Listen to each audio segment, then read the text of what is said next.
Академия арнасы.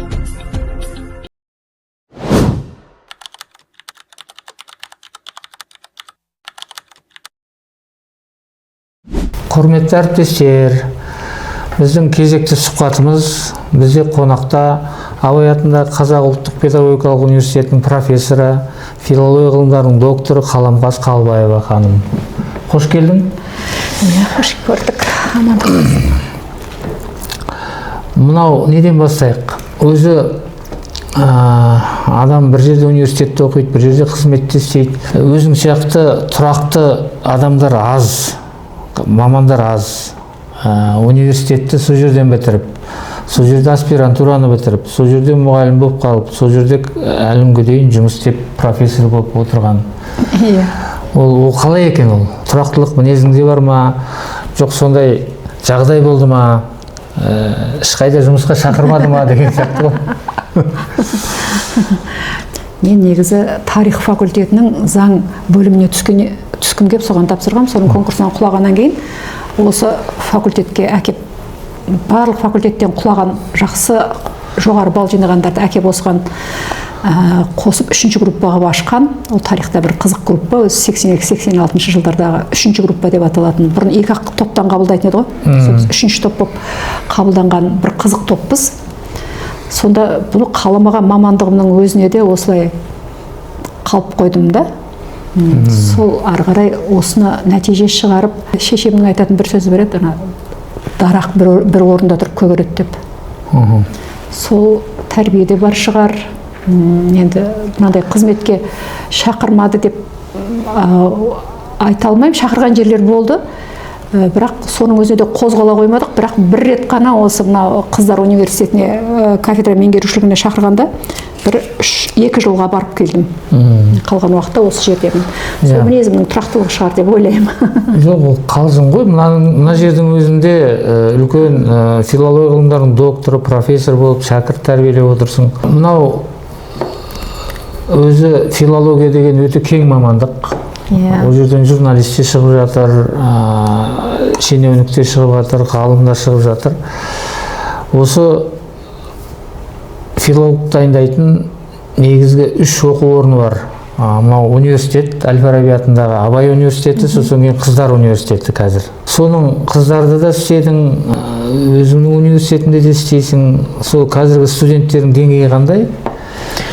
Біз өзімізбен салыстырғанда қазіргі замандағы мынау не бар ғой, жаһандану мәселесі тек санада болып жатқан жоқ, осы мамандықта да, көзқараста да бәрінде жаһандану болып кетті ғой.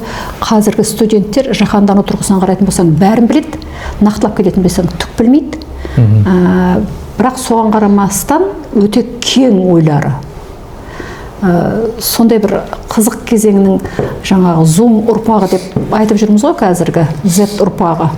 Бірақ қазіргі студенттердің білімінде нақтылық жоқ. Жоғарғы оқу орнының қазақ филология мамандығының өзі ішінен кәдімгі микроскоппен бөлініп талданады.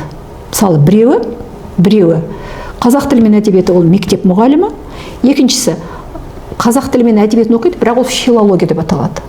Ал жалпы атауы тағы да филология. Соның ішінде мына магистр және PhD докторларды дайындауда енді лингвистика, әдебиеттану деп тағы да тарамдалып кетеді. Әдебиеттануды мейлі енді, ал лингвистиканы да мейлі, бұл докторантура деңгейінде, ал бакалавр деңгейінде жаңағы филологияны қазақ тілі мен әдебиеті мектеп үшін және қазақ тілі мен әдебиеті ғылым үшін деп екеуін екіге бөліп дайындау, бұл көп шатасуға әкеп отыр. Себебі мектепте нені оқытатын болса, соны ғана вузда оқыту керек деген талап біздің білім бағдарламаларының сапасын жылдан жылға төмендетіп кетіп бара жатыр. Себебі мектепте қазақ тілінің 4-ші класстан бастап, біз жоғарғы оқу орнының факультет, біздің факультет соны дайындайды ғой, жоғарғы класстарды. Бастауыш класстарды дайындайтын бөлек. Сонда 4-ші класстың қазақ тілі, 5-ші класс, 6-ші класс, 7-ші, соның ішіндегі бар нәрсені ғана университетте оқыту керек дейтін болса, онда біз келешекте білім бағдарламасына тек өстіп осындай 4-ші класстың қазақ тілін оқыту деген ғана пән енгізуге мәжбүр болатын сияқтымыз түбінде. Ал бұл әрине маман дайындаудағы ең бір олқылық болып отыр. Себебі мектепке баратын мұғалім, бұрынғы кеңестік кезеңде қалай еді? Мектепке баратын мұғалім мектептен кең білу керек дейтін. Тілдің тарихын білу керек ол. Тілдің құрылымын білу керек. Басқа тілдерменен салыстыра білу керек. Міне осының бәрін қазір бізде жылдан жылға қысқартып, білім бағдарламасы көбінесе әдістемеге бейімделіп, оның өзінде мысалы 100%-ық білім бағдарламасының 52% бізде қазір басқа пәндерге беріледі.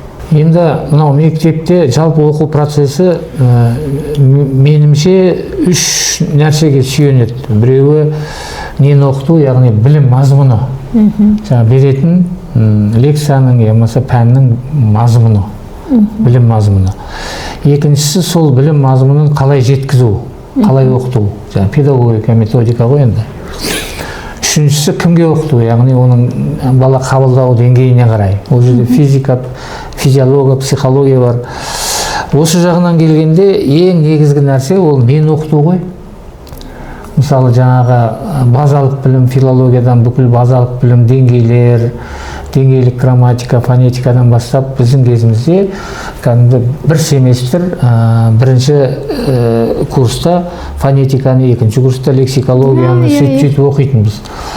Ол нағыз филологтар, нағыз мынау академиялық білім ретінде оқитын пәндер солай оқылу керек деп ойлаймын. Ал 50% қалай ол 50%-ын басқа пәндерді оқытқанда оның пайдасы онша жоқ.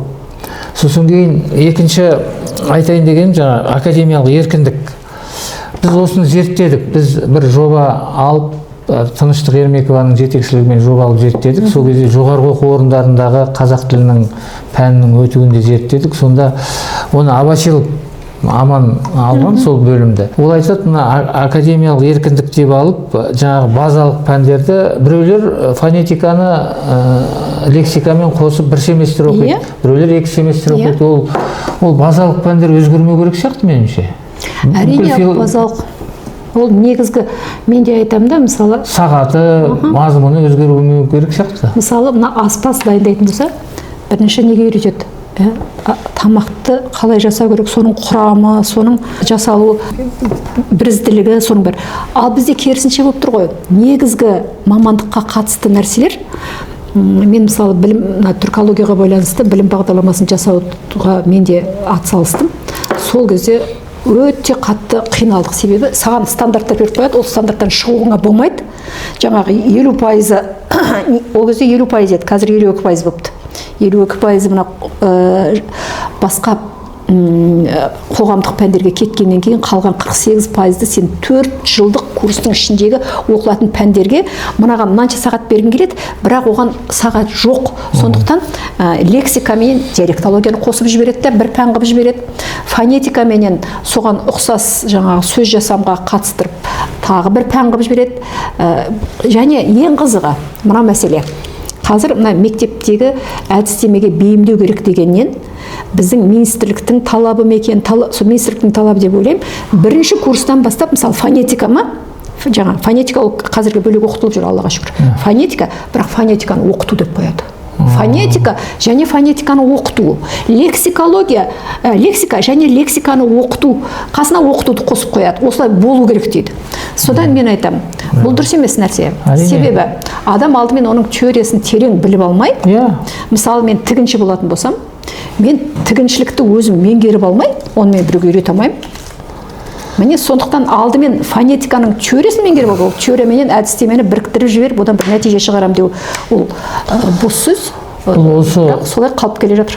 Осы жаңа педагогика, методика дегенде бұл ақаңнан келе жатыр, Байтұрсынұлынан дейді, ол ғылымнан гөрі өнерге жақын дейді. Әрине. Мысалы, нені берем дегенді анықтап алса, мысалы білім мазмұны, оны қалай беруді тұлға өзі шешу керек. Оның жалпы бір ережелері болу керек шығар, жалпы ережелері. Бірақ дәл сол кезде оны қалай беруді қалай жеткізуді тұлға өзі шешу керек. Ол мектептен бастап ана жоғарғы оқу орнынан студентке оқытқаннан оның пайдасы жоқ. Ол ертең жеме-жемге келгенде, сыныптың алдына келгенде, ол сыныптағы 30 баланың деңгейі қандай.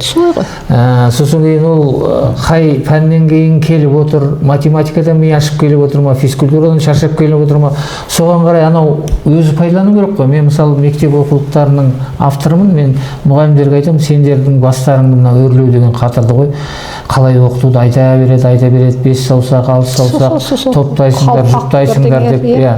Сендер неге мына содан мектепте қазақ тілінің пәнін оқытудың мақсаты не екенін білмейді. Солай. Сосын кейін қазақ тілінің мазмұны, пәннің мазмұны не екенін білмейді.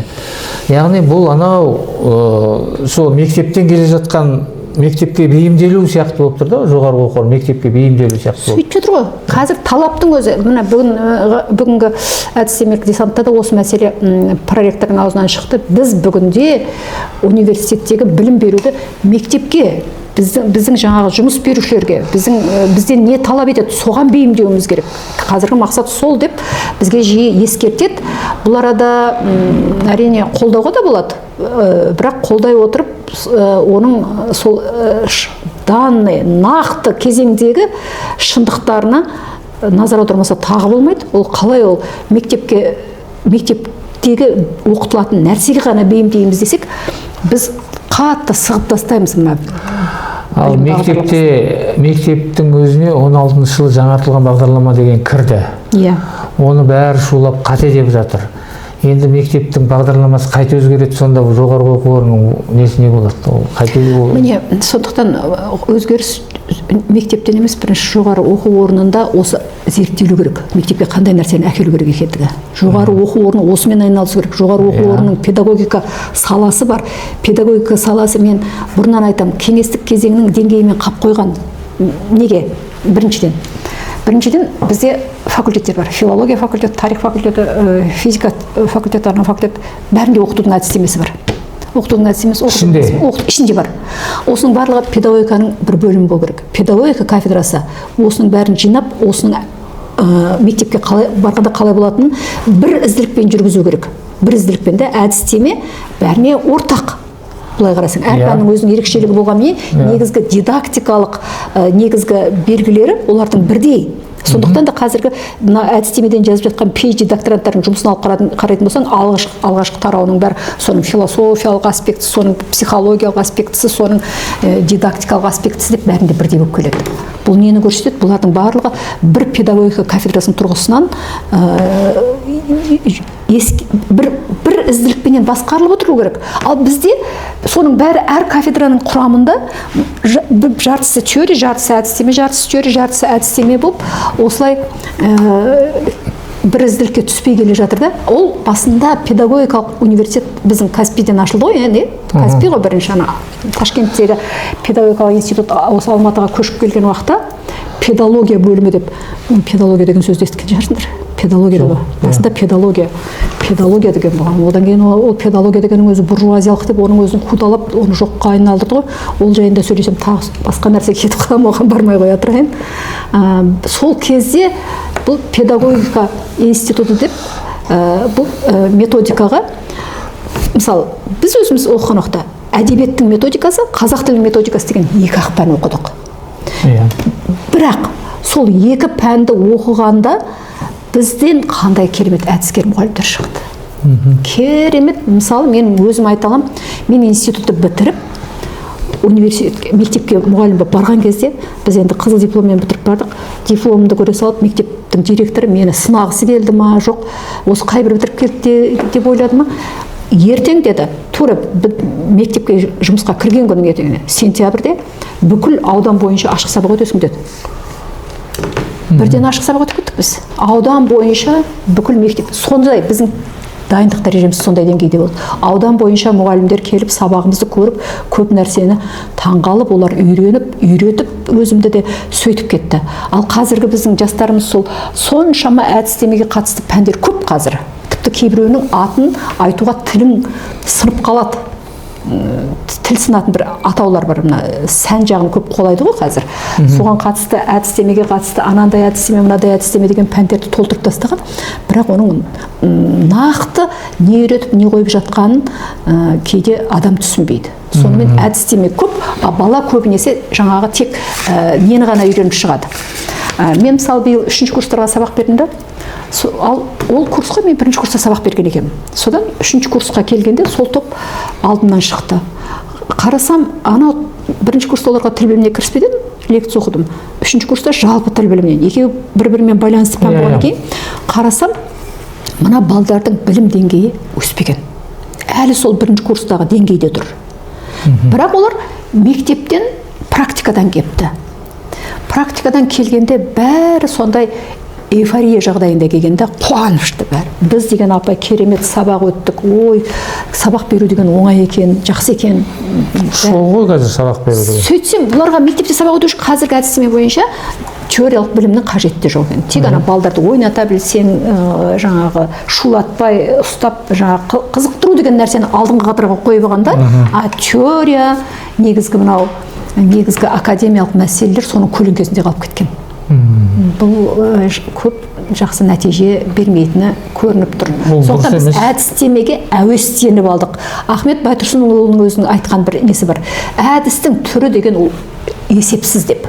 Жаңа өзің айтқан сияқты. Ол аудиторияда сол жерде қалыптасады. Мысалы, мен бір лекцияны кейде бірнеше аудиторияда қайталап оқимын. Ана жалпы тіл біліміне мысалы 12 топқа 4 рет бөліп оқимын. 4-еуінде 4 түрлі шығады. Төртеуіне 4 түрлі әдіс қолдануға тура келеді, ана дәрісті аналарға түсіндіру үшін. Себебі ол немен дискурспен, прагматикамен байланысты нәрсе да.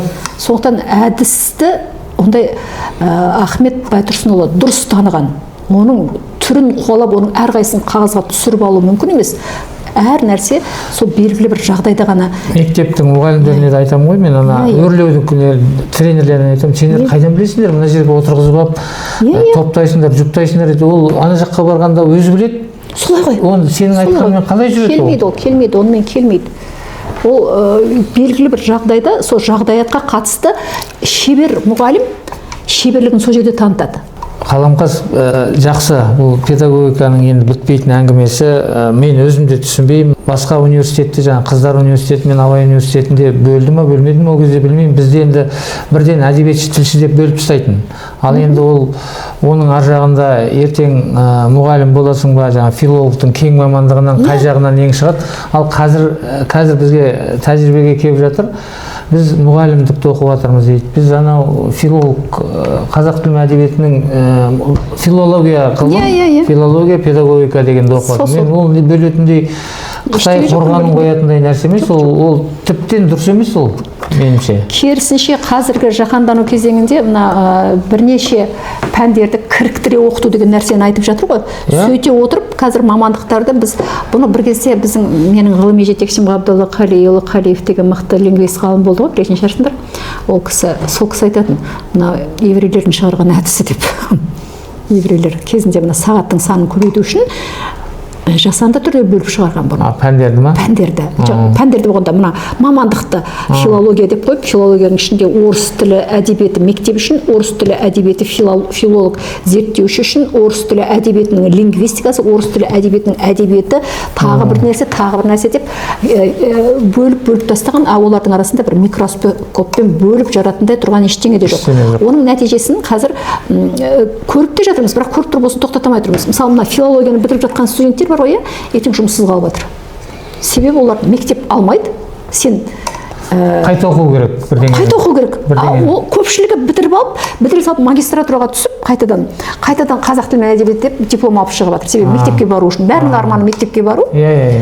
Кезінде бір белгілі бір жағдайларға байланысты филологияға қабылданып қалған. Сондықтан филологияға қабылданған студенттердің жағдайы қазіргі біздің ісіміздің дұрыс емес екендігін көрсетіп тұр. Сондықтан баяғы біздің кезіміздегі қазақ тілі әдебиеті филологиясының мамандығы ретінде оқытылған сол жақсы. Ол кезеңде біз тілдің теориясы, тарихы, әдістемесі бәрін бірлікте қарап, бірлікте оқып шығатынбыз. Ал қазір осыны тақырып бергенде де өте қиын болып жатыр қазір. Тақырып бергенде, мысалы, докторантураға қазақ тілі әдебиеті, докторантураға қазақ тілі әдебиеті мектеп үшін дегенге өте көп орын береді. Өте көп орын береді, ал енді оларға берілетін тақырыптың бәрі тек методикадан болу керек. Ал методика, жаңағы Ахмет Байтұрсынұлы айтпақшы, ол сансыз, шексіз нәрсе, оның ішінде бір нәрсені алып жеке дәлелдеп шығу мүмкін емес. Өзіңе ойлап қара, жыл сайын қаншама PhD доктор осы әдістемеден қорғап жатыр, бірақ соның қорғап дәлелдеп шыққан зерттеу нәтижесі мектепке келіп жатыр ма? Бар болса келетін еді ғой мектепке. Мектепке келген мен бір нәрсені ғана білем. Ол мына Оразақанова Нұршаның сатылай талдау теориясы. Сол мектепке келді. Осы сияқты сондай бір мектепке шынайы келген дүние бар ма? Осы әдістемелік зерттеулердің нәтижесі. Жақсы. Осы ғылым туралы айтып қалдық. Жалпы Ахмет Байтұрсынұлында да бар, басқа нелерде бар. Ғылымның негізгі мақсаты ол мына қолданысты өмірді жеңілдету ғой. Ал енді осы қазақ тіліне деймін да, басқаны қояйық. Басқа елдерде 10% бөледі ана жалпы экономикалық табысынан. Бізде мына басқа Азия елдеріне қарағанда, Қырғызстанға қарағанда, Өзбекстанға қарағанда ғылымға әжептәуір ақша бөлініп жатыр. Азын-аулақ басқа дамыған елдермен салыстырғанда. Енді соның ішінде қазақ тіліне мысалы, анау 90-шы жылдан бастап, 91-ші жылдан бастап, 93-ші жылдан бастап тәуелсіздік алғаннан бері 3 жылдан 33 жыл болды ма? 10 рет бәленбай жобадан ақша бөлініп келе жатыр. Жаңа өзің айтқандай, содан біздің қазақ тілін зерттеу, қазақ тілін қолдану, қазақ тілін оқыту жеңілдеді ма? Өте орынды мәселені қозғап отырсың. Бұл көңілді күпті ететін қазіргі үлкен проблема осында болып тұр. Бұл жайында мынау желілерде де, арнайы басылым беттерінде де жиі айтылып жатыр. Мен осы жоба жұмыстарымен қатысты біраз мәселелерде комиссияның құрамында, тағы бір жерлерде болып жүрмін, экспертизаның құрамында деген сияқты. Сонда көзім жеткені, бұл арада шешілмеген үлкен проблемалар бар. Аяғы бұның жемқорлыққа кеп тіреледі. Себебі үкіметтің бөлген қаржысы бар, қаржы аз емес, жаңа өзің айтқандай. Ал енді оны бөліске келгенде ол шөмішке байланысты болып тұр ғой. Кімнің қолында шөміш, соның бөлуімен енді бұл әрине мына антикордың назар аударып отырған нәрсесі, соңғы кезде байқап отырмын. Бұл жағына мысалы қазір ЛЛМ-ге қатысты үлкен мәселелерді айтып жатыр. Өткенде мына президентіміз Тоқаевтың өзі де осы мәселені жақсылап шұқшиып тексеріңіздер деп айтып қалды. Елең ете қалдым. Демек оның құлағына ақпарат барып отыр. Бұл жерде бөлістіріс болмай отыр. Сондықтан 33 жылғы зерттеулердің нәтижесін мысалы айтайық, мысалы кеңестік кезеңде қалай болды? Кеңестік кезеңде 20-30 жылдар сол жаңағы әліпби, орфография оқулықтар мәселесімен кетті ғой енді. Одан кейін соғыс болды, анау мынау болды. 52-ші жылғы мен мына конференцияға қатысты мынау еңбекті босқа шығарып отырған жоқпын. Мына сөзің аузыңда қазір жалғастырасың. Мынаны экраннан үлкен қылып көрсетіңдер. Бұл қаламқастың 2 кітаптан тұрады, иә? 2 кітаптан тұрады. Соның бірінші кеңес кезіндегі бүкіл құжатталған деректермен расталған бүкіл көптеген зерттеулерге негіз болатын кітап. Қазір үлкен қылып көрсетеді, айта бер. Архив деректерінің құрамында шығарып, бұны шығарып отырған себебім дәл осы конференцияның өзі біздің қазақ тіл білімінің бағытын анықтап берді де, осыдан кейін, мысалы, жаңа өзің айттың, 33 жыл өтті, бізде нәтиже жоқ. Ал мынадан кейін, 52-ші жылдан кейін нәтиже былай болды. 52-ші жылдан кейін айтты ғой, енді мынау біріншіден диалектология мәселесіне айтысып тартса бермей, зерттеңдер деді. Зерттеу қалай болды? Өзің қараш, 50-ші жыл менен 80-ші жылдың арасында қазақ диалектологиясының гүлдену жылдары. Қаншама Қазақстанның аймақтарының бәрінің, тек солтүстік шығыстан басқасы, бәрінің тілдік ерекшеліктері жинақталып, қапқа салынып берді бізге. Соның бәрі ертеңгі қазақ диалектологиясының оқулығына нәтиже болып енгізілді. Солтүстік шығыс неге зерттелінбеді? Аймақтық сөздік шығарды ма? Аймақтық сөздік шықты. Одан кейін барып, осы кезеңге дейін, 52-ші жылға дейін тағы бір проблема болған, тілдің тарихи салыстырмалы әдісті жоққа шығарды ғой оған дейін. Тарихи салыстырмалы әдіспен зерттеулерге тыйым салынды да, мына конференциядан кейін тарихи зерттеулерге жол ашылды. Ал соның нәтижесінде қандай зерттеулер дүниеге келді, қаншама сөздіктер жазылды. Мынау қазақ тілінің түсіндірме сөздігі де осыдан кейінгі, этимологиялық сөздік те осыдан кейінгі жасалған дүниелер, диалектологиялық сөздіктің түрлері. Бұның барлығы керемет нәтиже. Айландырған бір 20-50 жыл мен 80 жылдың арасы бір 20-25 жыл ғой, сол кезеңде қазақ тіл білімінің керемет гүлденген дәуірі болды. Ал қазіргі кезеңде мінекей бізде осындай нәтижелі сөздіктер қайда? Мынау жаңағы жиілік сөздік, тағы не? Мынадай бұл сөздіктер бізге көп ғылыми нәтиже әкелмейді. Бұл техникалық жұмыстар. Мысалы, бір нәрсенің жиілігін анықтау қазір цифрланған қоғамда ең оңай нәрсе. Салып кеп жібересің, зу өтіп алдынан шыға береді. Машина шығарып береді. Машина шығарып береді, санын жаза қоясың, болды. Ол ғылым емес. Сонда мынау 50-ші жылдардағы мынау еңбектен кейін қазақ тіл білімінің тарихы гүлденіп, салалары от алды дейсіз. Сонда қазір не жетпей жатыр? Сонда ақша бөлініп жатыр, анау методология жетпей жатыр ма? Мынаны зерттеңдер, мынаны зерттеңдер. Жетекшілердің деңгейі дұрыс емес па? Мынау бағытты анықтай алмайтын. Мысалы, мен осы бізге докторанттар келеді ғой көбінесе, солардан тыңдап отырсам, көбісі өздерінің жетекшілері берген тақырып, сол зерттеген тақырыптың бірдеңесін алады. Ал қазақ тілінің үлкен бір проблемалары бар ғой кәдімгі. Орфография болсын, орфоэпия болсын, и мен у болсын, тағы басқа бір керемет тағдыр шешті проблемалар. Солар неге зерттелмейді деген нәрсе. Оның ар жағында мынау PhD докторларға ағылшыннан тапсыруын керек деген кезде тіптен бір тоқырап қалды осы. Ана жаңа не дегенде көбінесе базасы ағылшын тілді мамандар қорғады, қазір қорғап алды. Солардың бәрі қазір проректор болып, ректор болып келіп жатыр, екі тілді, үш тілді білетін. Ол ағылшын тілін білер, бірақ қазақ тілінің базасын білмейді, қазақ тілінің ішіндегі ұңғыл-шұңғылының проблемасын білмейді. Сондай бір ғылымға бір қалаймақан болып жатыр. Ал қазір енді түзелудің жолы ғой, енді түзелудің жолы. Соған не кедергі болып жатыр деймін да? Бұған кедергі болып тұрған бюрократизм. Ғылымдағы бюрократтық жүйе бізге кеңестік кезеңнен қалды деп айтуға аузымыз әдеттеніп алған негізі біздіңше. Кеңестік кезеңде бюрократизмнің негізі ошағы қаланды былай да, бюрократтық. Бірақ кеңестік кездегі бюрократтықтың біз ең жаман жақтарын алып қалып соны дамыттық қазір. Стандарттап тастау барлық нәрсені. Ғылым өзі стандартқа көнбейтін дүние. Ғылымға еркіндік керек. Ғылымда бұл шығармашылық керек. Ал қазір соның бәрін белгілі бір стандарттарға бағындырып тастау, мысалы қазіргі ғылыми жобалардың өзінде сен мына айда Скопус шығаруың керек, мына айда Коксонның мақаласын шығаруың керек, мына айда ғылыми жетекшілердің өзіне, жаңа өзің айтып отырсың ғой, неге мына дұрыс тақырыптар бермейді? Себебі мынадай стандарттар бар қазір. Сен ғылыми жетекшің соңғы 5 жылдың ішінде Коксонда 5 мақаласы болмаса, Скопуста 3 мақаласы болмаса, онда ол ғылыми жетекшілік жасауға біліксіз деп танылады.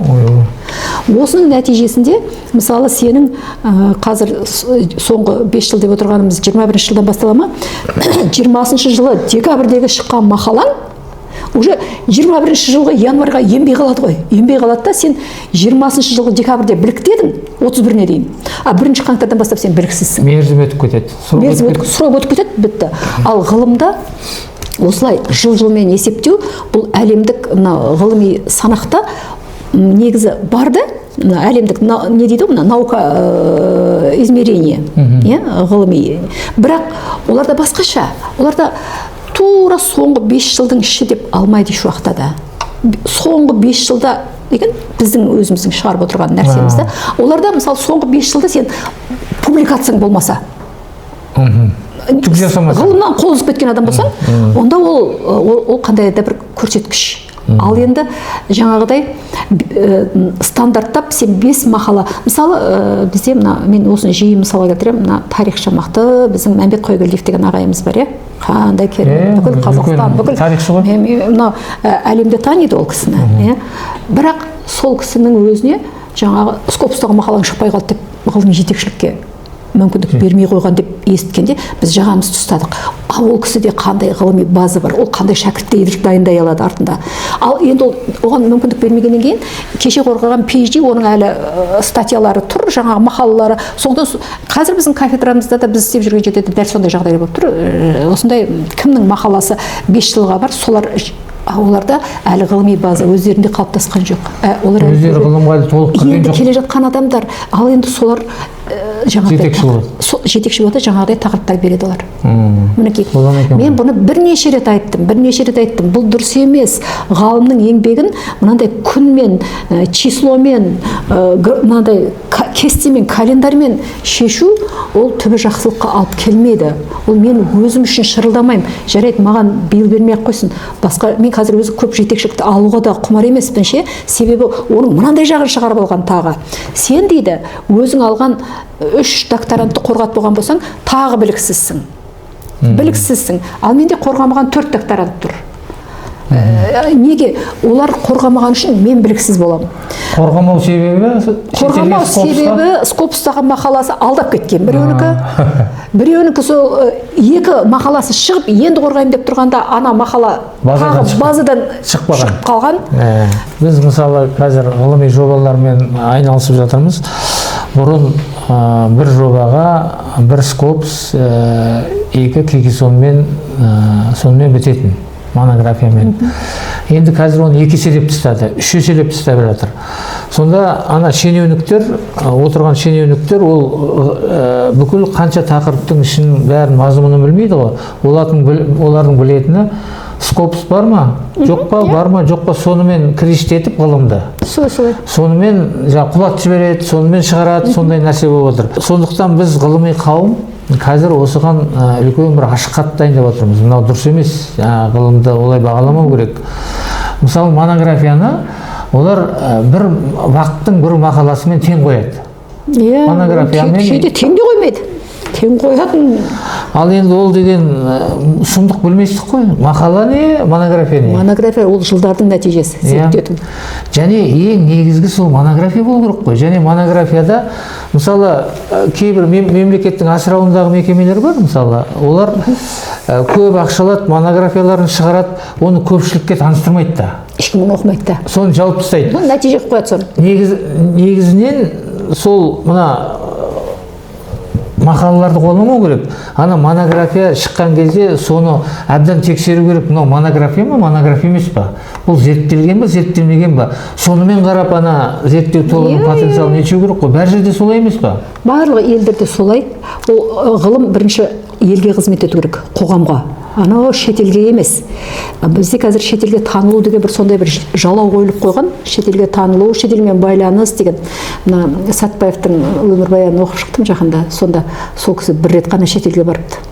Соның өзінде келгеннен кейін айтыпты, мынау маған түкке керек жоқ нәрсе екен деп. Зерттеуіме. Қатысты жоқ нәрсе екен, екінші рет бармаймын депті. Бізде жаппай жіберіп жатқан жоқ па? Бізде жаппай әйтеуір барып суретке түсіп келеді. Неше түрлі видеоны сосын әкеп неге қойып қояды, осы бір ғылымның нәтижесі сияқты. Барып келдік деп. Барып келдік, жолықтық, ары кетсе жаңағы не дейді, меморандумға отырдық дейді. Одан артық нәтиже көріп жатқан жоқпыз. Ғылымның нәтижесі бәрі өтірік көрсеткіш. Жақында Facebook желісінде Махмұд деді ма, Садыбек, сол жігіт меніңше Скопустың санын жариялапты. Міне біздің ғылымның нәтижесі Скопустағы шыққан мақаланың саны ана жылға қарағанда мына жылға мынанша еселеп артты деп, соны бір нәтиже қойған. Мен астына сұрақ қойдым. Одан не пайда деп. Сөйтсем, сіз ғылымды түсінбеді екенсіз деп жазып жіберіпті маған. Мен айтамын, менің түсінуімде ғылым, оның пайдасы елге тию керек. Ең болмаса қазақ тіліне тию керек. Қазақ тіліне. Енді ол жерде жалпы ғылымның нәтижесін көрсетіп отыр. Соны айттым, қандай елімізге қандай, соны айтыңызшы дедім, қандай бір ғылымның саласында бір жаңалық, бір зат жасап шығарылды ма, бір жаңағы дәрі жасап шығарылды ма, бұл соның нәтижесінде. Басында айтқандай ғой. Мына Қаламқас, өзіңмен тура осы жерде анау Осман Қабадай деген өздеріңде тәжірибеден өткен түрік жігітпен сұхбат алдым. Сонда осы сұрақты көтеріп қойдық.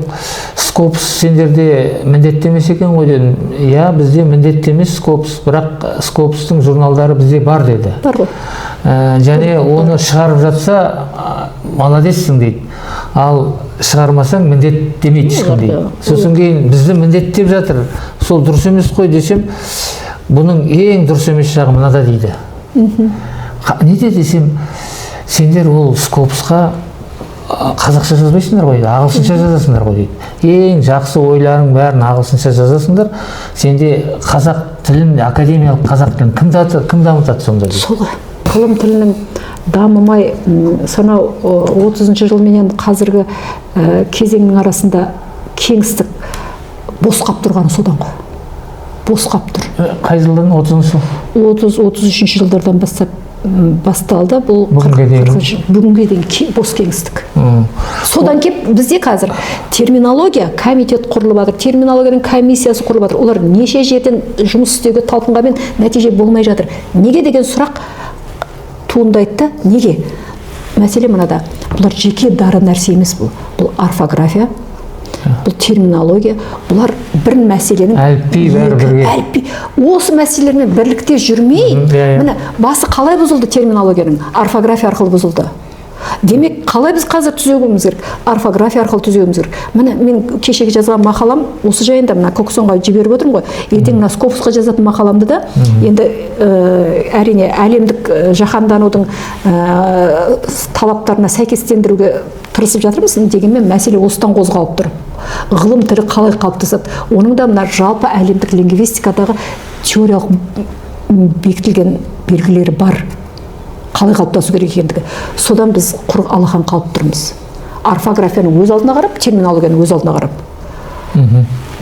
Содан да мына ғылым тілі ақсап тұр. Менде мынандай сұрақ Қаламқас. Бізде осы диалектологтар, жаңа Қалиев ағаңды айттың, Сарбаев, оның ар жағында Аманжолов, үлкен Сауранбаев, Досқараев. Осы диалектологиядан неге көп мамандар шықты? Бұл саясат емес пе? Біздің қазақ тілі сонда диалектіге бөлінген тіл ма деген сұрақ. Бұл нағыз менің мәселем ғой бұл.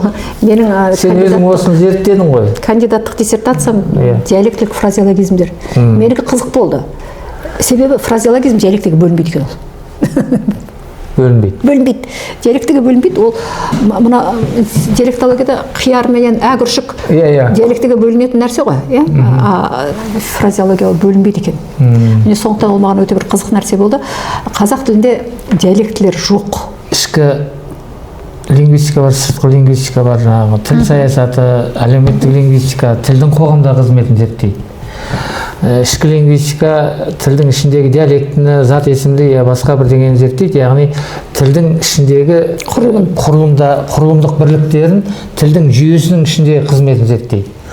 Оның өзі жұмсалымды лингвистика, функционалды лингвистика, сосын дәстүрлі лингвистика деп бөлінеді, сосын ары қарай кете береді. Осының ішінен өзіңдікін тауып берші деп айтамын. Солар көбісі білмейді, өйткені мынау әлеуметтік лингвистика деген мәселе тілдің диалектологияны оқытқанша тілдің қоғамдағы қызметін оқыту кішкене көбірек болу керек деп ойлаймын. Өйткені тілдің қоғамдағы қызметі ғой, кәдімгі тілдің жүйе ретінде қоғамдағы қызметі. Ол тіл саясатымен байланысты, тілдің қоғамдағы дамуымен байланысты, мемлекеттік тілмен байланысты. Сол жағынан бізде білім жоқ. Осы тіл саясатын өзіне арналған мекемелер бар, жүргізетін, тіл басқармасы бар, тіл орталығы бар деген сияқты, мәдениет министрлігі бар, тіл комитеті бар, сосын кейін әлеуметтік лингвистика бар. Солардың арасында байланыс жоқ па? Біздің тіл саясатының дамуы кеше ғана орыстың шекпенінен шыққан 15 республиканың ішінде неге бізде өте босаң, жалтақ, нашар тіл неге дамымай жатыр? Басқа түркі тілдерінің ішінде ең артта қалған тіл ма, ең сорлы тіл ма? Баяғыда осыдан бір ғасыр бұрын Ақаңның кезінде бізде терминология да бар еді, ұлттық жазу да бар еді, емле де бар еді. Мен ылғи айтам, түйе керуен айналып кетсе ақсақ түйе алдыға шығады деп біз ең артында қалып қалдық қазір. Соның себебі ең алдында едік біз. Ең алдында едік бір Ең ғасыр алдында бұрын. едік. Қазір ең артындамыз. Соның себебі неде? Себебі сол кезеңде айтқан кім еді, тілді оқығандар бұзады деп. Иә. Сол оқығандармен байланысты болып тұр ғой. Мынада ғылым мен техниканың дамыған заманында тіл өз-өзінен дамиды деп өтірік.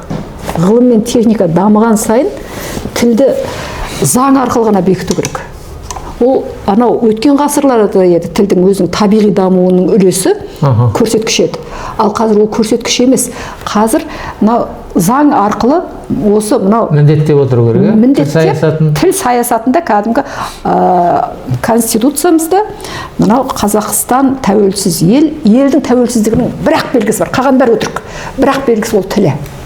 Мынау Қазақстанның халқының тілі қазақ тілі деп көрсетілу керек. Сол кезде сол ғана жұмыс жасайды, бәрі дүр етіп дамиды.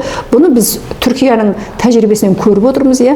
20 ғасырдың басында Түркиядағы жағдай біздік сияқты ырың да жырың болды.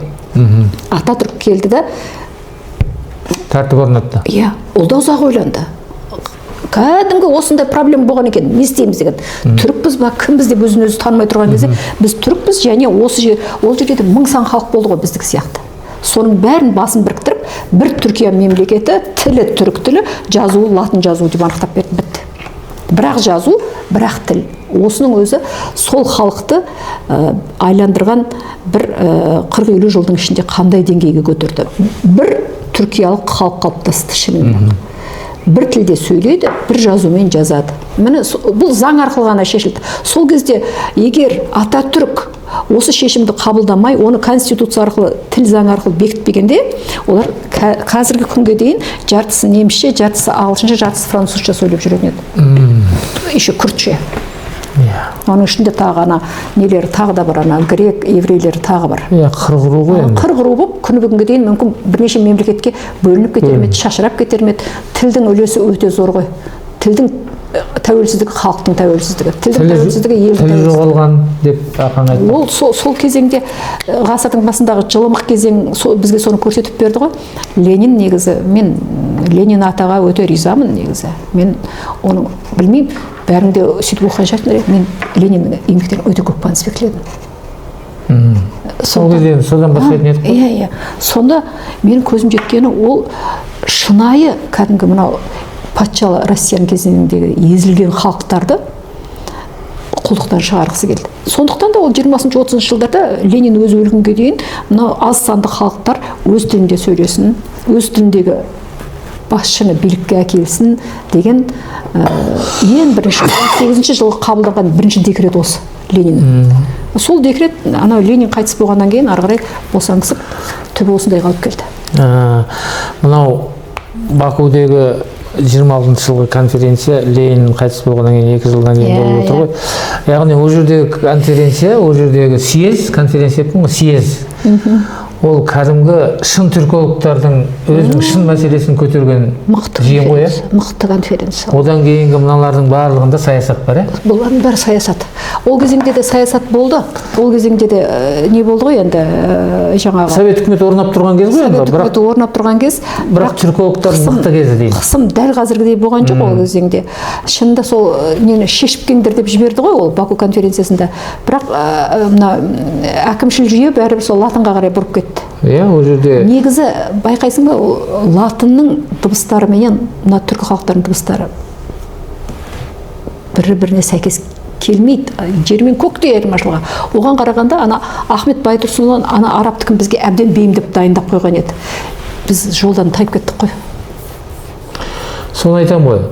Ақаң сол түркологиялық съезден келген күні былай деді ғой. Бұлардың латынға дауыс көтергенде жеңді ғой енді бәрі. 131 адамның 100-і латынға дауыс берген.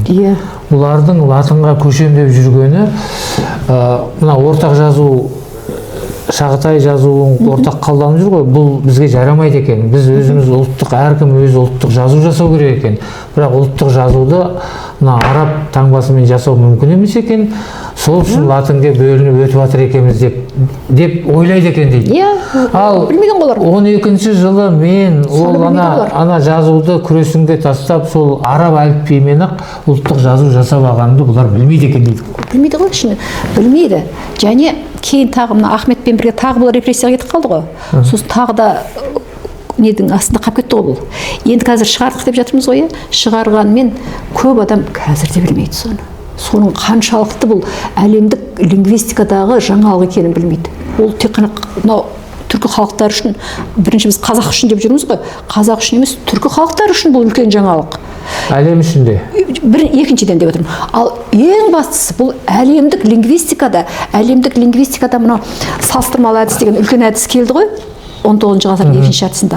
Осы әдіс келген уақытта ол анау үнді Еуропа тілдерінің табиғаты дыбыспенен ғана шатасатын білгеннен кейін осы әдіс келді.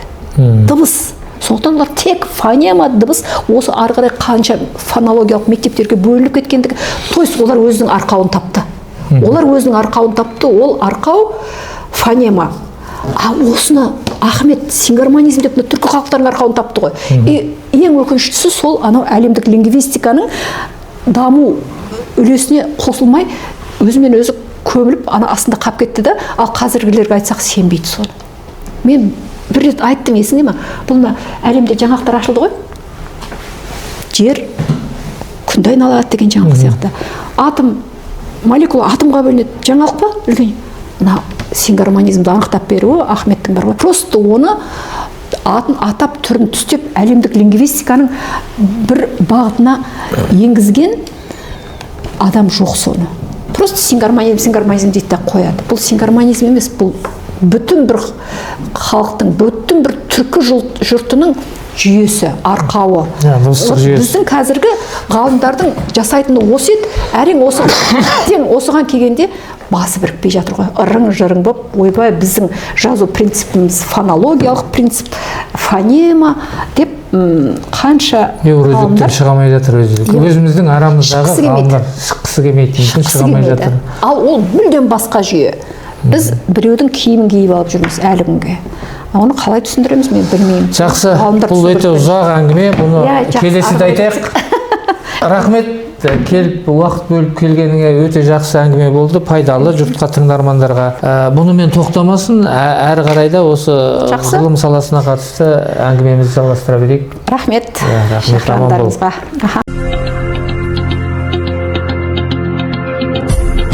Академия арнасы.